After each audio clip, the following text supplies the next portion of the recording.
Hey everybody, it's Small G Gay. I promised that I would do a final wrap-up vlog of DC's New 52, and here it is. I'm going to give you what I thought were the 7 most successful books, or the books that I liked the best, and the 7 least successful, the books that I disliked. And let's see, let's finish up this talent roundup, shall we? The Flash, I thought, was beautifully done, beautiful looking. I understood the story, and I thought that they gave us a new exciting Flash for today that was still faithful to the Flash of yesteryear. This was a surprising hit for me. Demon Knights. I thought Demon Knights was also quite surprisingly interesting. I liked the medieval superhero team.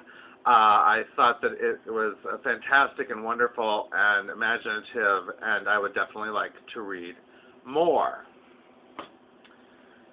Justice League Dark, I thought, was wonderful. Some people haven't liked this one. I think if you're a fan of supernatural comics and supernatural superheroes, this is easily the best of DC's supernatural reboot. I thought that it was good looking. I think the characters are interesting. It's going to be interesting to see how they relate to each other. I thought the threat was intriguing and unusual and different than what we've been seeing in so many of the other comics. Also, I would add that the comics respected women, unlike some of the DC reboots. So Justice League Dark, I really liked. Speaking of women, Wonder Woman. This one wore on me. And I liked a lot about this. I liked the artwork, which I thought was fresh, different, more stylized than what we're used to. I liked the supernatural element, the horror element, the gods, the disturbing quality of the gods. I thought that they respected the character of Wonder Woman.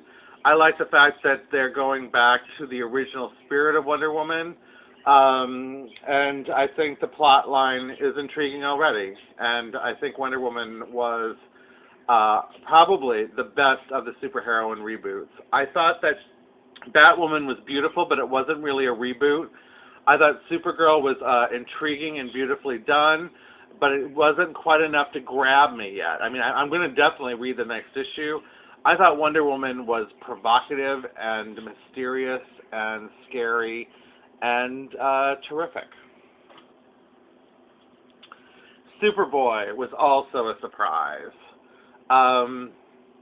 Again, mystery, the whole thing about him being raised in a test tube, the familiar Superboy type continuity just being fed to him through a computer hologram system. The whole thing about him having seen the Marxist Superman of Grant Morrison the week before, and then seeing this new evil corporate plot that they've already got a Superboy clone developing, was terrific. And I was really surprised that I liked Superboy. I thought it was smart and interesting, and I can't wait to see what happens with him. I was not as keen on Teen Titans, so we'll see how it goes. It could be that it was just surprising, and that's why I liked it and a lot of other people liked it. It's going to be interesting to see how these play out. Another superhero book, a supernatural book, Resurrection Man. I thought this was the best of the solo supernatural titles. I thought it was light years ahead of I, Vampire, for example, which I thought was okay.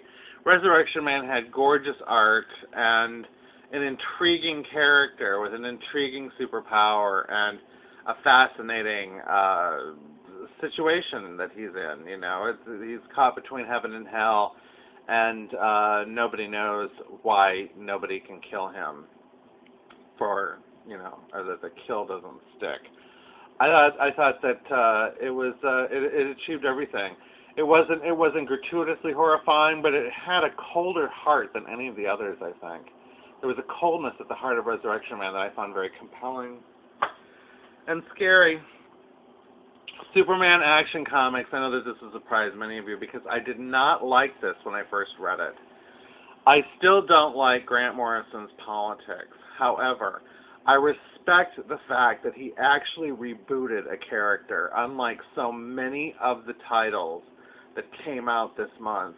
I thought that whether you liked it or hated it, especially in context with Superboy and Supergirl, the new Superman was interesting. And I liked the fact that Clark Kent didn't work for the Daily Planet. I liked the fact that they were young. I liked the fact that he was a leftist journalist. Even though I don't agree with his politics, I still thought it was intriguing. And his personality was interesting. The situation is interesting. The costume is interesting. And, I think that it was probably the most successful reboot of the entire franchise, and I'm really surprised to hear myself say that. So there you go. Those are my favorites. Now I'm going to go over my least favorites. Batman is one of my least favorites. Batman Detective Comics is one of my least favorites. Batman The Dark Knight is one of my least favorites.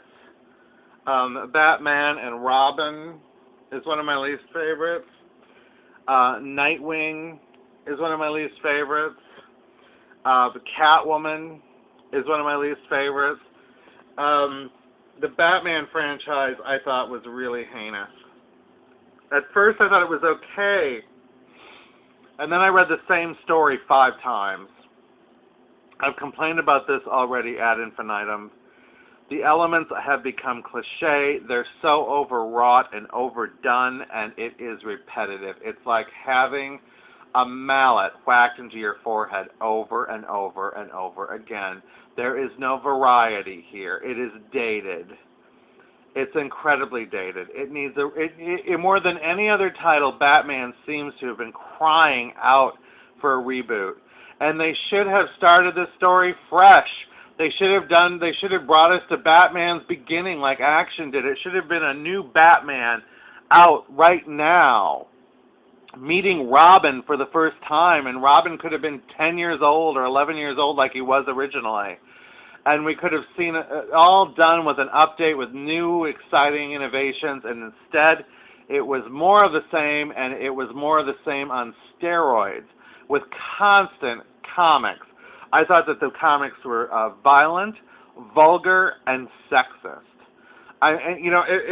This is something I didn't mention in my review of Batman the Dark Knight, but it was kind of disturbing, Batman the Dark Knight, having just seen Batman have sex with Catwoman the week before. The fetish sex the week before, They've come a long way from Adam West and Julie Newmar. I thought the Batman lineup, I didn't even bring up Red Hood, which I don't even have. I didn't get a copy of it, but from what I've heard, I'm not going to review it, but I know that it's controversial for the treatment of Starfire and also for its violence. And total TNA. I think the Batman line disrespects women, and I think it's gratuitous. So, as far as I'm concerned, the Batman family of characters, with the exception of Batwoman, was a total bomb. Batgirl was less than stellar. Batgirl was also sexist. I don't even have it handy. Batgirl freezes up. She chokes when the going gets tough because she remembers the events of Killing Joke. And the thing of it is so damn stupid, pardon my French, of DC.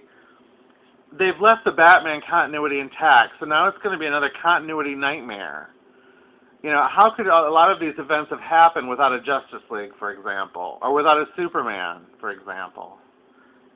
It's just more of the same, and they really lost an opportunity. How many times did Arkham Asylum have a breakout this month? Whatever.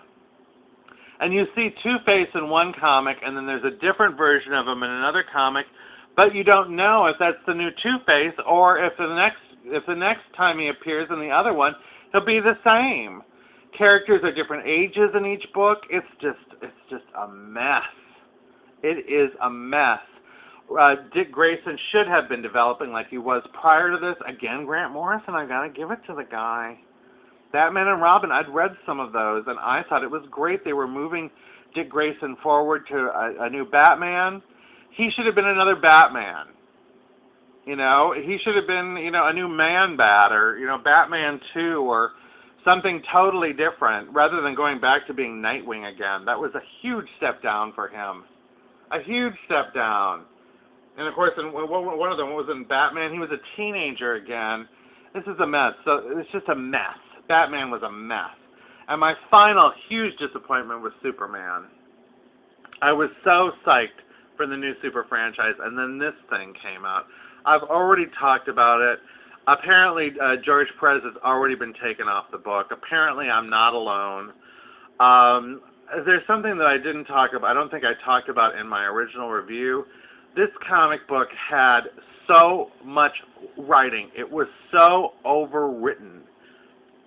Not only do we have to see Superman fighting a fire monster, a giant fire monster, but we have to read paragraph after paragraph about what it was like seeing Superman fight a fire monster. His grasp of technology is cranky old man level. He doesn't seem to understand Twitter. He doesn't seem to understand new media or blogs. The whole concept that the Daily Planet is just now being bought up by a major conglomeration is so dated. It would have been bought up in the 50s. Even in the 70s, they had Daily Planet being bought up by a corporation. That is not new. That is not edgy. It has nothing to do with today.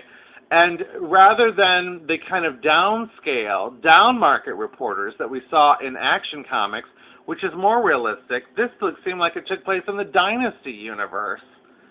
It was totally lacking in any kind of realism or innovation, and it was just overdone and underbaked at the same time. So there you have it. I have to say that it was a lot of fun reading all these new comics. I think that I'm probably going to continue to try to read about half of them. I think DC was really smart in what they did. I think it's fascinating that they found common ground with both older readers and younger readers, and it was the people in the middle that were causing the problems. I appreciated the fact that at least some of the titles attempted to be user-friendly and to welcome new readers, while others seemed to completely ignore it. It was very strange in a lot of ways. But still, it's definitely a success. You know, they definitely got people talking about DC characters. So, congratulations, and we'll see what I do as far as reviewing more comics. I've looked at the upcoming schedule, and I think my purchasing is going to drastically go down to maybe 3 or 4 a week. But this is the first time I've been reading comics regularly since the 80s. So, I don't know. I kind of enjoyed getting back into it. Hopefully they'll get some better women's comics. DC is better. And looking at Marvel, I see the same kind of impenetrable mess that DC had prior to the New 52 that still exists in George Perez's Superman and in the Batman titles. Anyway, that's it for now. Small G Gay. Hope you enjoyed the vlogs. Bye-bye.